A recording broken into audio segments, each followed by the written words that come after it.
Yaa bantii wawwaaqaa dhagaa, yaa dachee atis dhaggeeffadhu. Yaa uumama biyya lafaa isinis dhagaa,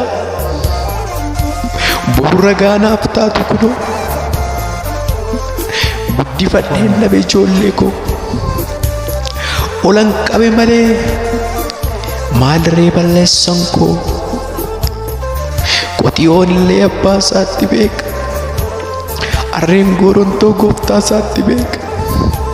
Sabni koo garuu isa kanan beeku.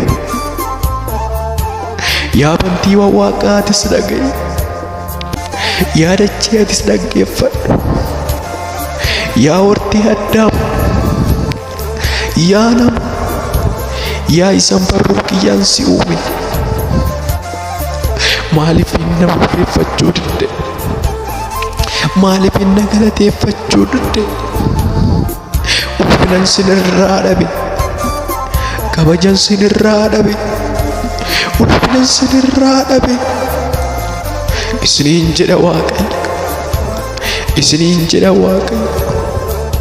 Yaa hortee Addaam dhaga'i, yaa nama isan barruu kiyyaan sin tolfadhe na dhaggeeffadhu.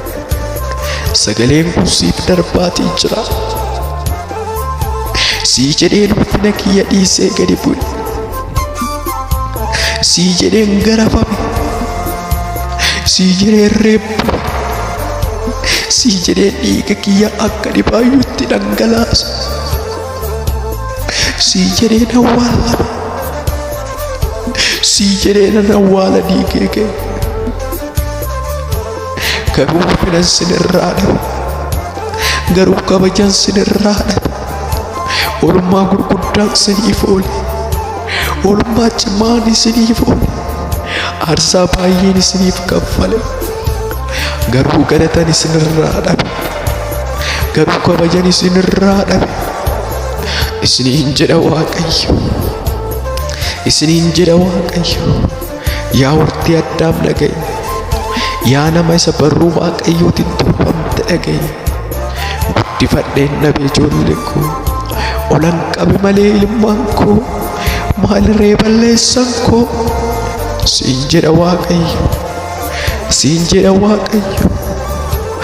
Yaa nama, ati yoo na galateeffachuu didde, ati yoo na kabajuu didde, ati yoo na ulfeessuu didde, kinoo uumama qulqulloota ta'an warra cubbuu hin beekne kan akka simbirroota gochoo isaanii walitti rukutanii sagalee isaanii kirooleen ni kenneefsan baafatanii iyyanii wacanii ana hin galateeffatu. Kinoo uumamni duudan kanumaa hin beekne iyyanii sagalee isaanii baasanii na galateeffatu.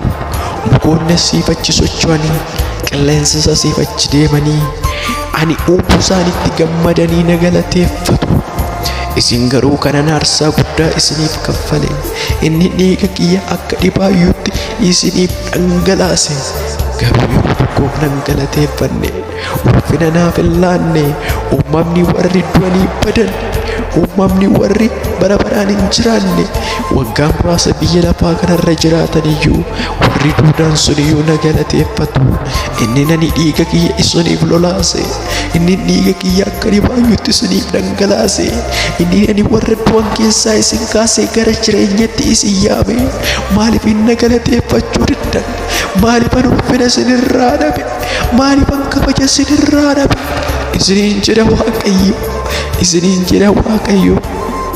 Yaa hortee Addaam dhaga'i, yaa isa barruu Waaqayyootiin tolfamte nama, ergaan kun siif darbaa jira dhaga'i.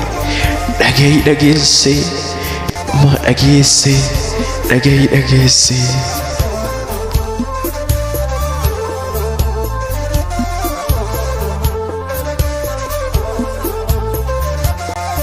Wayyoo dhaloo